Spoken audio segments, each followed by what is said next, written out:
ജ്ഞാനസമ്പാദ്യം അഭികാമ്യം.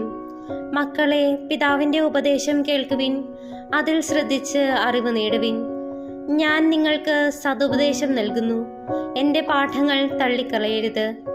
ഞാൻ അമ്മയ്ക്ക് ഏകസന്താനമായി ഇളം പ്രായത്തിൽ പിതാവിനോടൊപ്പം കഴിയവേ അവൻ എന്നെ ഇപ്രകാരം പഠിപ്പിച്ചു. നിന്റെ ഹൃദയം എൻ്റെ വാക്കുകൾ മുറുകെ പിടിക്കട്ടെ. എൻ്റെ കൽപ്പനകൾ പാലിച്ചാൽ നീ ജീവിക്കും, ജ്ഞാനവും ഉൾക്കാഴ്ചയും നേടുക. എൻ്റെ വാക്കുകൾ വിസ്മരിക്കരുത്, അവയിൽ നിന്ന് വ്യതിചലിക്കുകയും അരുത്. ജ്ഞാനം ഉപേക്ഷിക്കരുത്, അവൾ നിന്നെ കാത്തുകൊള്ളും. അവളെ സ്നേഹിക്കുക, അവൾ നിന്നെ സംരക്ഷിക്കും.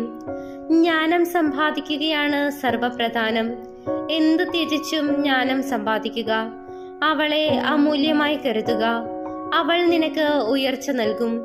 അവളെ പുണരുക, അവൾ നിന്നെ ആദരിക്കും. അവൾ നിന്റെ ശിരസിൽ മനോഹരമായ പൂമാലയായിരിക്കും, നിനക്ക് മഹത്വത്തിന്റെ കിരീടം നൽകും.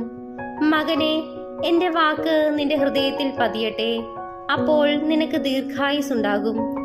ഞാൻ ജ്ഞാനത്തിന്റെ വഴി നിന്നെ പഠിപ്പിച്ചു, സത്യസന്ധതകളുടെ പാതയിൽ നിന്നെ നയിച്ചു. നടക്കുമ്പോൾ നീ കാലിടറുകയില്ല, ഓടുമ്പോൾ വീഴുകയുമില്ല. എൻ്റെ ഉപദേശം മുറുകെ പിടിക്കുക, അത് കൈവിടരുത്. അത് കാത്തു സൂക്ഷിക്കുക, അത് നിന്റെ ജീവനാണ്. ദുഷ്ടന്റെ പാതയിൽ പ്രവേശിക്കരുത്, ദുർജനങ്ങളുടെ മാർഗത്തിൽ ചരിക്കുകയുമരുത്. അതിൽ നിന്ന് ഒഴിഞ്ഞു നിൽക്കുക, അതിൽ സഞ്ചരിക്കരുത്. അതിൽ നിന്ന് അകന്നു മാറി കടന്നു പോവുക. എന്തെന്നാൽ തെറ്റ് ചെയ്യാതെ അവർക്ക് ഉറക്കം വരില്ല. ആരെയെങ്കിലും തട്ടി വീഴ്ത്തിയില്ലെങ്കിൽ അവർക്ക് നിദ്ര നഷ്ടപ്പെടുന്നു. കാരണം അവർ ദുഷ്ടതയുടെ അപ്പം ഭക്ഷിക്കുകയും അക്രമത്തിന്റെ വീഞ്ഞ് കുടിക്കുകയും ചെയ്യുന്നു. എന്നാൽ നീതിമാന്മാരുടെ പാത പൂർവാഹനത്തിലെ വെയിൽ പോലെ പ്രകാശം വർദ്ധിപ്പിച്ചുകൊണ്ടിരിക്കുന്നതാണ്. ദുഷ്ടന്റെ മാർഗം സാന്ദ്രതമസ് പോലെയാണ്, എവിടെ തട്ടി വീഴുമെന്ന് അവർക്കറിഞ്ഞുകൂടാ. മകനെ, എൻ്റെ വാക്കുകൾ ശ്രദ്ധിക്കുക, എൻ്റെ മൊഴികൾക്ക് ചെവി തരിക. അവ നിന്റെ ദൃഷ്ടിപാതയിൽ നിന്ന് മാഞ്ഞു പോകാതിരിക്കട്ടെ. അവ നിന്റെ ഹൃദയത്തിൽ സൂക്ഷിക്കുക. എന്തെന്നാൽ അവയെ ഉൾക്കൊള്ളുന്നവന് അവ ജീവനും അവന്റെ ശരീരത്തിന് ഔഷധവുമാണ്. നിന്റെ ഹൃദയത്തെ ജാഗരൂകതയോടെ കാത്തു സൂക്ഷിക്കുക. ജീവന്റെ ഉറവകൾ അതിൽ നിന്നാണ് ഒഴുകുന്നത്.